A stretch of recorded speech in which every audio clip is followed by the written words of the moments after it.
Mountain pose is a base standing pose. You use it to get into almost every other pose. It's very good for setting yourself up for when you do your balance poses as well. So one of the things we're going to focus on quite a bit with mountain pose is some good alignment. And the reason for that is misalignment through the feet, knees, hips can often cause some back problems. So you might find that bringing your awareness to this misalignment and correcting it might over time start to ease your back issues.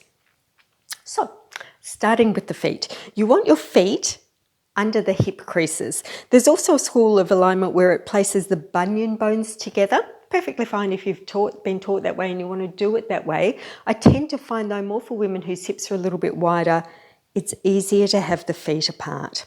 Then you want the feet to be pointing forward. So just be aware of that alignment, that they're not pointing out to the side or toes are pointing in together. Then I want you to notice where your weight is on your feet. Do you have a tendency for the weight to roll to the outside edges of your feet or your inner feet? And see if you can correct that. See if you can have the weight evenly distributed through your feet.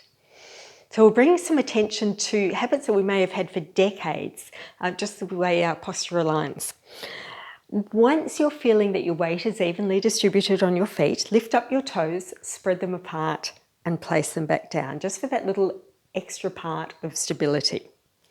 Then I want you to check the alignment with your knees. So we're going to start by bending our knees slightly and check that they're tracking forward over your toes. I've got one leg that the knee will tend to collapse inward, so it takes me a conscious effort to align that over my knees. And then I want you to imagine that someone is pressing gently onto the back of your knees and you're straightening your legs against that gentle pressure. This will create some engagement through your quadriceps, the fronts of your thighs. We have a slight tuck of the tailbone in this pose.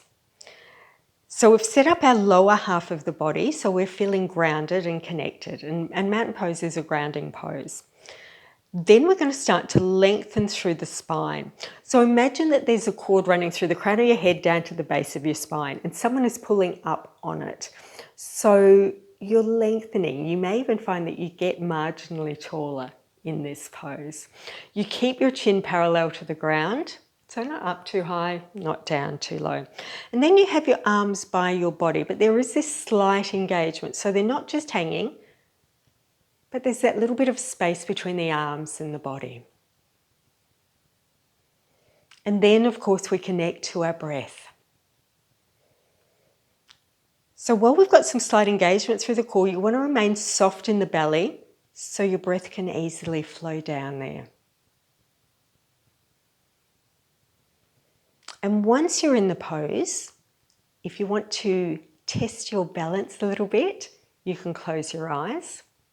If you're finding that you're a bit kind of wonky with that, then reopen your eyes because your vision helps your balance a lot. But if you're comfortable with eyes closed, you get a reduction in visual stimuli. So you may find that it's a little bit more meditative for you. So like all of our poses, you can hold it for 4 or 5 breaths. And if there's any time you want to take a break in your yoga poses, mountain pose is a great pose to come back to. And believe me, if you're in a class, the teacher will know exactly what you're doing just by coming back to your conscious, aware mountain pose.